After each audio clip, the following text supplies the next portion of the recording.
In December 1991, over 30,000 people showed up to work, only to find out that their company had literally vanished overnight. The greatest airline in human history was dead. And the weapon that killed it was the very thing you probably fly on today. 25 years earlier, a ruthless CEO made a casual handshake deal to buy a fleet of airplanes that hadn't even been invented yet. It was a $5 billion gamble that accidentally detonated a financial time bomb inside his own empire. This wasn't just a bankruptcy, this was the collapse of a global superpower. A company so powerful, they negotiated directly with dictators and literally sold tickets to the moon, completely erased from existence. This is the true story of how the Boeing 747 didn't save Pan Am. It buried them. To understand how catastrophic this $5 billion mistake was, you have to understand the terrifying scale and power of Pan American World Airways. And that scale was built by one man, Juan Trippe. Trippe wasn't an aviator. He was a Yale-educated Wall Street financier.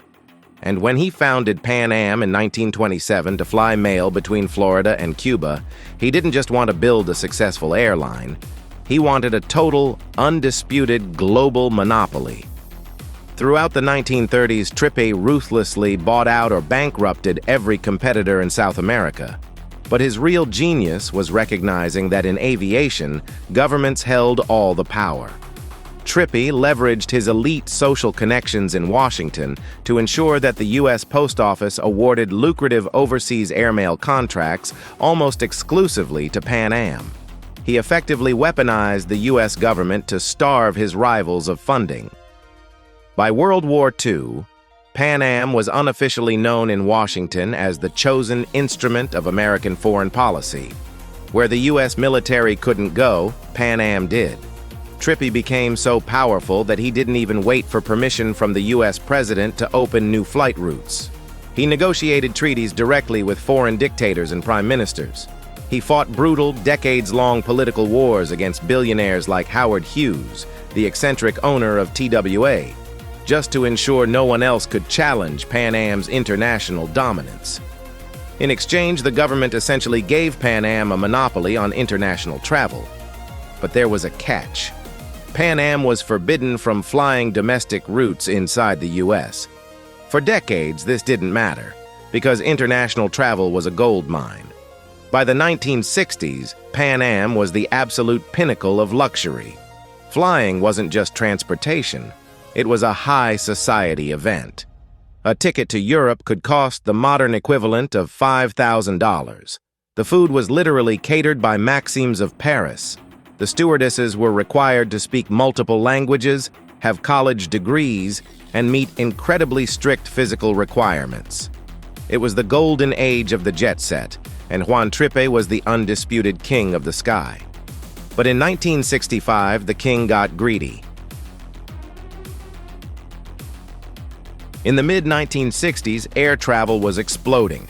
Passenger numbers were doubling every few years. Trippe looked at his current fleet of Boeing 707s and realized they were simply too small. The airports were gridlocked. He knew that to maintain his monopoly, he didn't need a slightly bigger plane. He needed a behemoth. A double-decker flying cruise ship that could carry 400 people across the ocean in a single flight.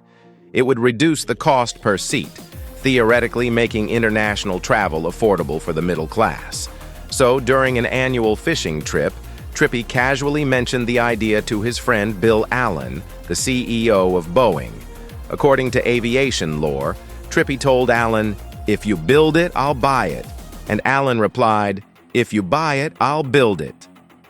On that handshake, Juan Trippe signed a contract to buy 25 of these massive jets for over $500 million.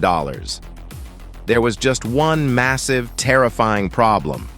Boeing hadn't even designed the plane yet. No one knew if a plane that big could actually fly.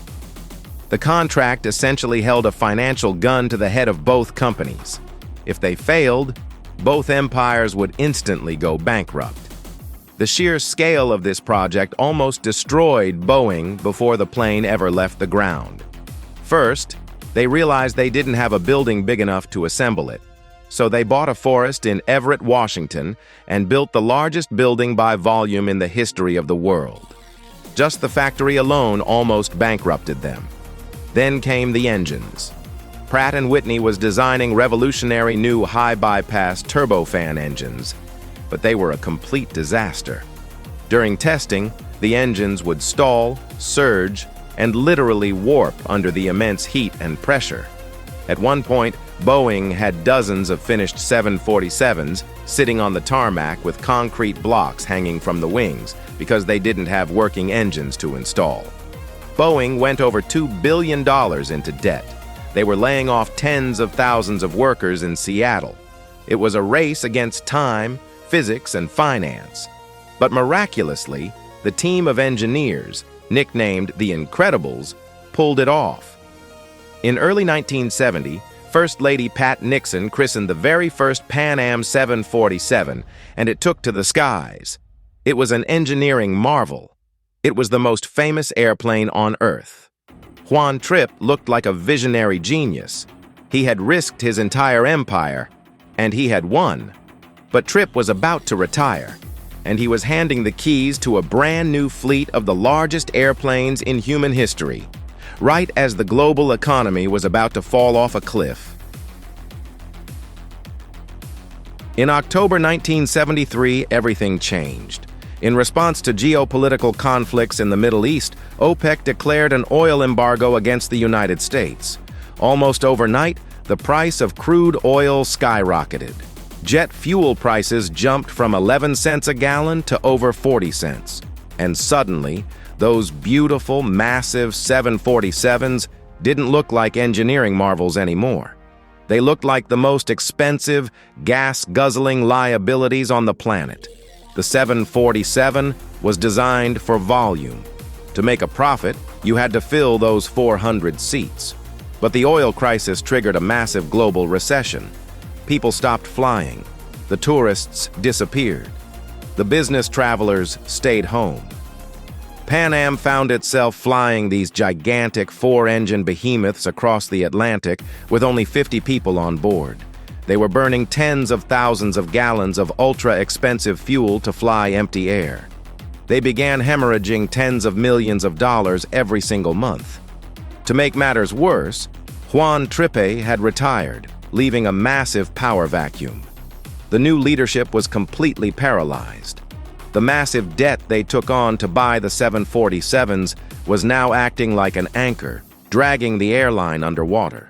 But if they thought the oil crisis was bad, the U.S. government was about to deliver the fatal blow. The airline was a shell of its former self, but the final nail in the coffin wasn't economic. In December 1988, Pan Am Flight 103 was destroyed by a terrorist bomb over Lockerbie, Scotland, killing 270 people. In the horrific aftermath, federal investigations revealed that Pan Am's security protocols were practically non-existent. They were fined heavily for security violations. But the real cost was the absolute loss of public trust. Passengers were terrified to fly Pan Am. Bookings plummeted off a cliff, and just when they thought it couldn't get any worse, Iraq invaded Kuwait in 1990, triggering the Gulf War. Oil prices spiked yet again.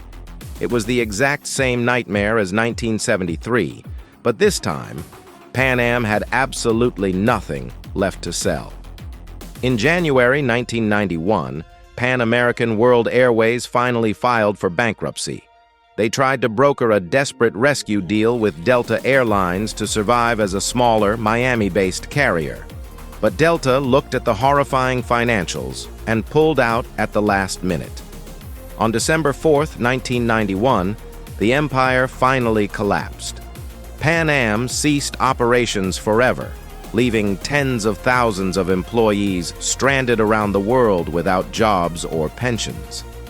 The airline that built the modern world was gone, and Juan Trippe's grand 747 gamble, the very thing meant to secure their dominance for a century, was the exact weapon that destroyed them. But Pan Am wasn't the only giant to fall during this era. The story of what happened to their biggest rival, TWA, is even crazier, and it involves a ruthless Wall Street corporate raider who gutted the company from the inside out just to line his own pockets. Hit subscribe because you won't want to miss that one. I'll see you in the next video.